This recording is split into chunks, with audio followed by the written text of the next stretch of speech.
ৰতন, আজি তোমালোক দুটাক মই প্ৰশ্ন কেইটামান সুধিম, তোমালোকে উত্তৰ দিবা দেই। হ'ব ছাৰ, আমি দিম। প্ৰথম প্ৰশ্নটো টিংকুৰ বাবে।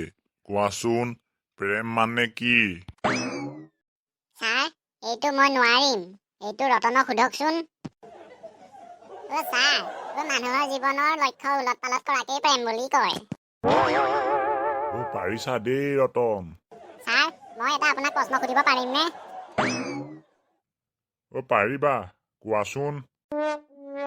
ছাৰ, এই যে বোৱাৰী আৰু ডেকালৰ মাজত যে প্ৰেম হয়, তাত প্ৰথমে কোনে আই লাভ ইউ বুলি কয়? তোমালোকেও বৰ অদ্ভুত প্ৰশ্ন সোধা দেই কিতাপত নথকা। তোমালোক ৰবাচোন, মই চাহ একাপ খাই আহোঁ, শইকীয়াই মাতিছে। ঠিক আছে ছাৰ, হ'ব। ঐ টিংকু, তোক এটা মই কথা সুধো। ৰতন, আজিৰ দিনত যে ক্লাছ 6, 7, 8, 9 ছোৱালীৰ বয়ফ্ৰেণ্ড আছে, এই BA, MA পঢ়ি থকা ছোৱালী কিয় চিংগুল কচোন? কি কবি আৰু ৰতন, কালৰো কাল বিপৰীত কাল। আজিৰ দিনত তেনেকুৱাই জান, জন্ম হৈয়ে বয়ফ্ৰেণ্ড পতায়। কথাটো মিছা নহয় দেই। মোৰ পেহী ছোৱালী এজনী ক্লাছ 9ত পঢ়ি আছে, তাই 10টা ল'ৰাক কণ্ট্ৰল কৰি আছে জান। দেখিছ তোৰ পেহী ছোৱালী কিমান পাৱাৰ আছে? তেনেকুৱা পাৱাৰ কাৰো নাই জান। সঁচাকে ঐ, আমি বৰলা হৈ চাগে মৰিম ন? নাই দে, তোৰ কাৰণে মই ছোৱালী এজনী চাই দিম। সঁচাকে টিংকু, ধুনীয়া ছোৱালীজনী চাই দিবি দেই, তোক মই কিবা এটা খুৱাই দিম। হ'ব দে, চাই দিম দে। অলপ ৰ, মোৰ লগৰ এজনী আছে, ফোন এটা কৰো। ঠিক আছে, কৰচোন।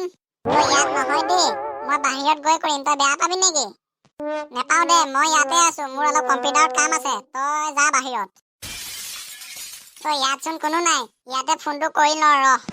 হেল্ল' জোনালী, ভালে আছা? মই ভালে আছো। তুমি বাৰু এতিয়া চিংগুল আছানে?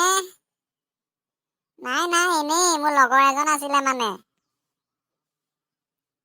হয় নেকি? ঠিক আছে দিয়া, হ'ব। তাক কথাটো কৈ দিওঁগৈ।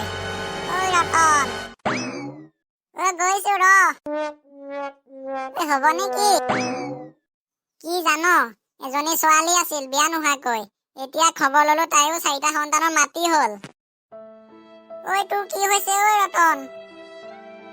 নাই মোৰ মাথাটো ঘূৰাই গৈছিল কথাটো শুনি।